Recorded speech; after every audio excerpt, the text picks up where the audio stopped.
Previously from Eric Thomas. You walk out of this room, you owe yourself. I didn't get here making excuses. So what, my father wasn't in my life? The truth of the matter is he ain't never come into my life. So what, I'm gonna wait for the rest of my life for my man to come? He ain't coming. I live in America. I'm an African-American male. They don't treat us the same. It's something called racism. I ain't gonna cry about it. It's probably gonna be racism to the day I die. But I'm not going to cry about it. I'm still going to be a millionaire. I'm still going to be one of the top motivational speakers in the world. No, I didn't grow up on that side of the town. No, my mama don't have no network. No, I don't know a whole lot of people. No, I'm not at a country club. No, I don't play golf, and I don't plan on playing no time soon. No, I'm not a part of the country club. Nope, I'm not. I don't hang out with them, but I'm still going to be successful. I'm still going to get to where they are. Why? Because I owe it to myself. And can't nobody stop me but me. And now the conclusion. And for those of you, if you're going to legitimately get to 120%, you have to be in pain at 70. And the reason why you have not gone to the next level is because you don't have a problem with 60. You don't. There are those of you in this room, you're losing. You're coming up short. And it doesn't bother you. It doesn't hurt you. And you can't change what doesn't hurt. You have to get to, look, I was homeless. I was eating out of trash cans, guys. But why was I doing it? Because it didn't bother me. It didn't hurt until I got to a point where I saw other kids going to college, other kids being happy and living their life. I'm like, why are you sleeping in abandoned buildings? I said, enough is enough. Enough is enough, E. When I had my son, my father was a high school dropout. My grandfather was. I didn't want that for my son. I said, enough is enough. I've gotten on the plane like, E, why you always got to sit in the back? E, why you always got to take 3 flights to get to one place? E, why you got to stay in that hotel? E, why you got to drive that car? E, why can't you afford? I got sick and tired of being sick and tired. I'm going to be real with you. You can walk out of here if you want to saying you're going to go from 70 to 100. But if you're not sick and tired of 60, you're going to stay on 60.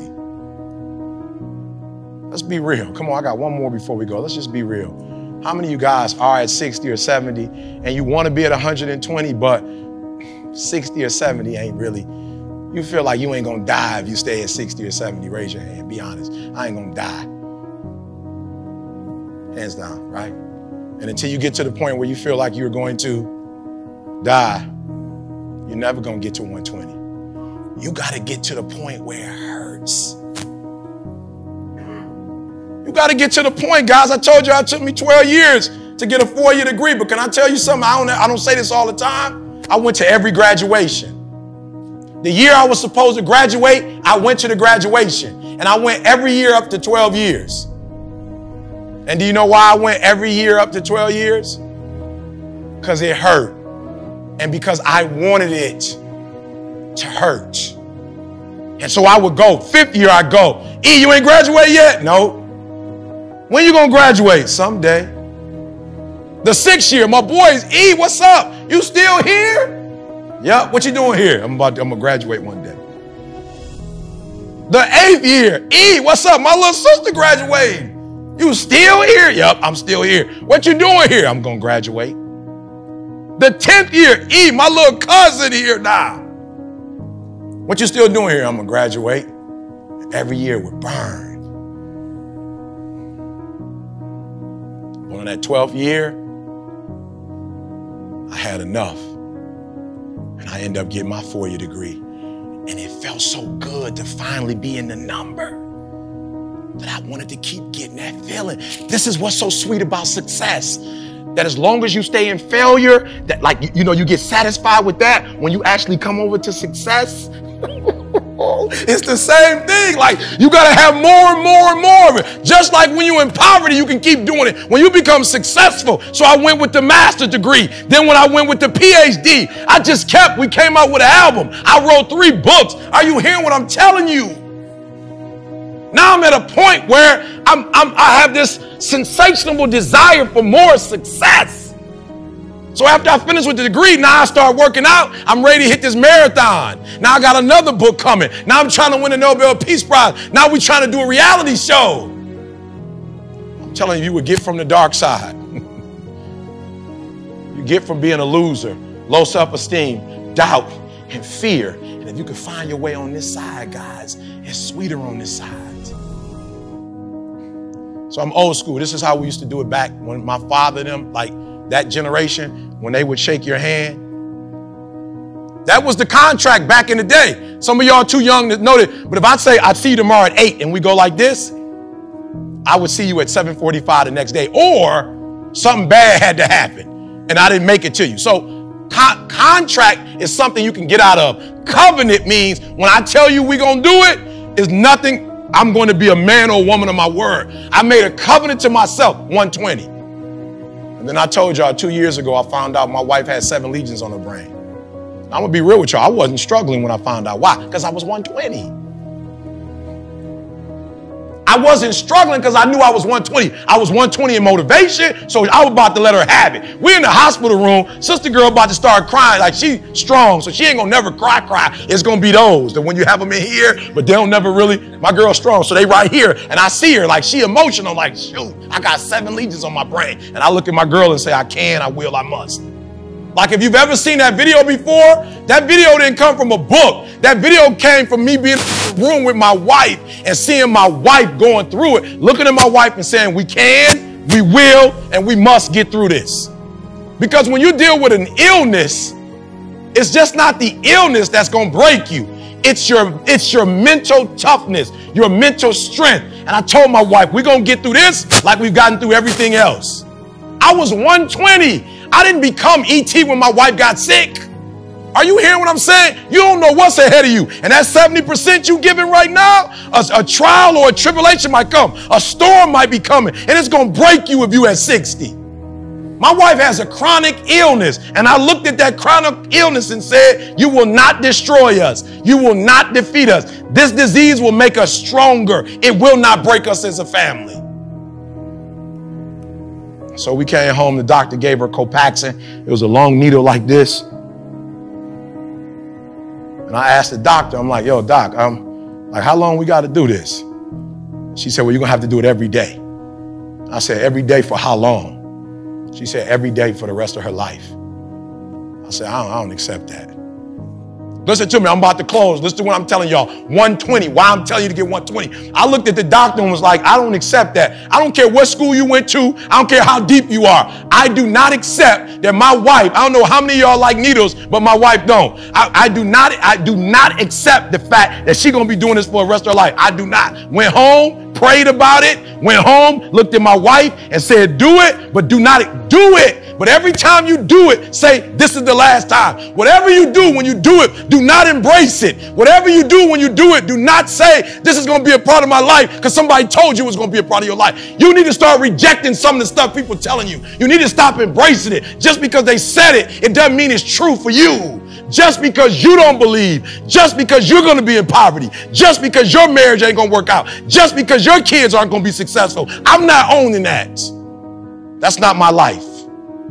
6 months later, I tell you no lies, 6 months later, FDA came out with a new hookup. It was the same medication, but now it was a little bit more in a smaller needle, and it was only three times a week. And the doctor was like, Eric, you should be happy. And I said, I am, but I still don't settle. I still don't accept that she's going to be taking a needle 3 times for the rest of her life. And 2 years later, doing our homework, we found a Gelinium, a pill that you can take. I didn't accept what they told me. Stop accepting what people tell you, and you start speaking stuff into existence. I do not believe in a needle for the rest of her life, and it's not even my body, and I don't believe in it. Okay, women, watch this. And I ain't said this the whole time I've been here. This was the challenge with the needle. Like you feel me? So when you take a needle and you stick the needle in your body, it does what to your body? Bruises. So my girl can't wear shorts no more. So what's crazy is when you got to do something every day, you can't do it in the same spot. So I'm watching my wife, okay, boom, and she got to remember where she did it. So we go on 7 days. Okay, I did it here. All right, Eric, would I do it here or here yesterday? And all you see is these big bruises starting to, so now she's not wearing, she can't wear the nice, topless because she got the arm. You can see the bruises are starting to travel down. I'm like, I don't accept this. And I thought the 3 was going to be at least cool. But what happens when you take it once on Friday, then you don't take it again to Monday? It hurts even worse on Monday because you went Saturday and Sunday without it. And then when we got that pill, I was like, yep, got the pill. And the doctor was like, well, the reason why I didn't tell you about the pill is because it's expensive. And the insurance company's probably not going to pay for it. I was like, all right, let's try. You telling me they not? Can we try? Are you hearing what I'm saying? Some of y'all, you're not even trying. You don't even try to do it. You've given up before you even tried. So she went to the insurance company. Insurance company came back and said it's denied. Cost too much. I was like, how much is too much? We talking about my wife's health. They said $10,000 a month, $120,000 a year. I was like, all right, cool. Let's try it one more time. We tried it one more time. They denied. I told my wife, my wife said, try a third time. Like, I ain't begging. If you want to try, you can try. I'm not begging. I went to the doctor and said, what pharmacy? Do I give you $10,000 a month or do I got to give y'all $120,000 a year? What if I wasn't doing 120? What if I was still giving 60% and I was working at a job that didn't even pay me $100,000 a year? My wife said, I know you're making good money, but that's an extra $10,000 a year. I said, don't even worry about it, sweetheart. I was working for Nike at the time. I was like, I'll charge them an extra $10,000 a year. I'm about to get my PhD. Don't worry about it. I'll charge Under Armour an extra $5. Maybe I'll charge Nike $5 more and Under Armour $5 more. But don't worry about it. It ain't going to come out of our pocket. You think when I told Nike I needed an extra $5, 10 grand, you think Nike told me no? You think Nike going to find another dude to come in the hood and talk to these kids like I talked to them? What, you think they're going to call, you think about to come to the hood and talk to a group of kids? You think about to come to Detroit inner city and tell these kids, come on, who you gonna call? I've craved out a whole calling for myself that don't nobody else have. Who you gonna call? You gonna call one of the other top 10 motivational speakers in the world and you think they about to come to this prison and talk?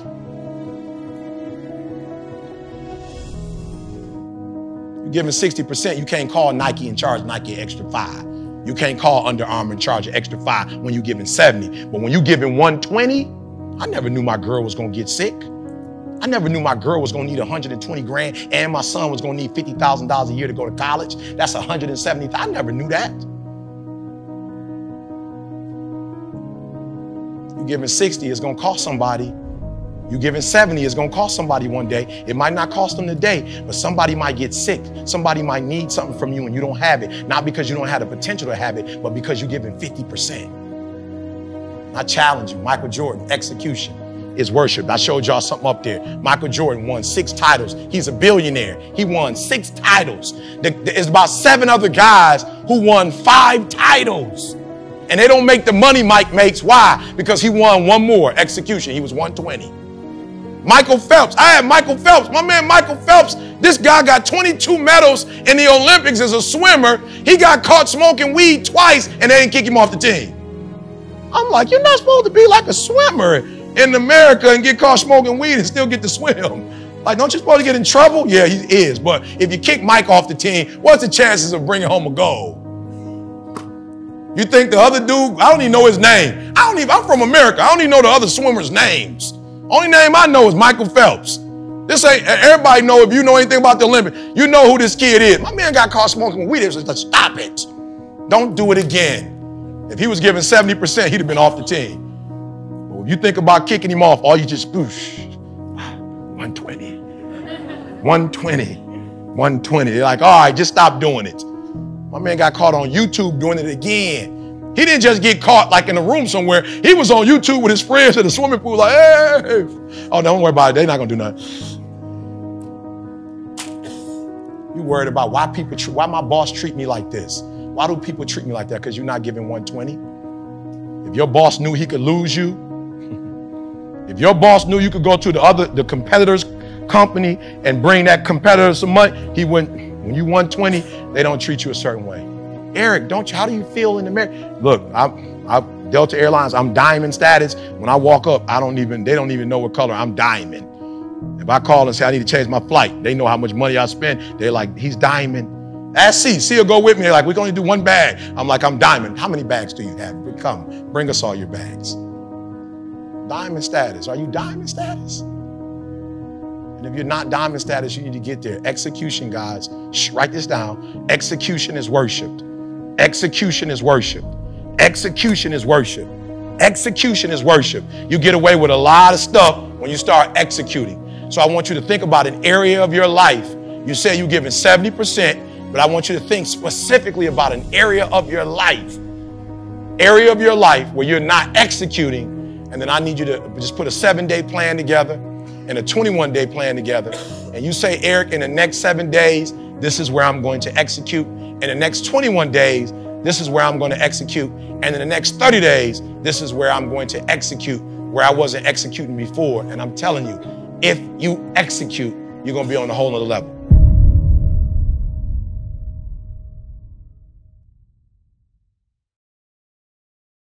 What up, what up, what up? It's your boy E.T. Flight Assessment 2.0.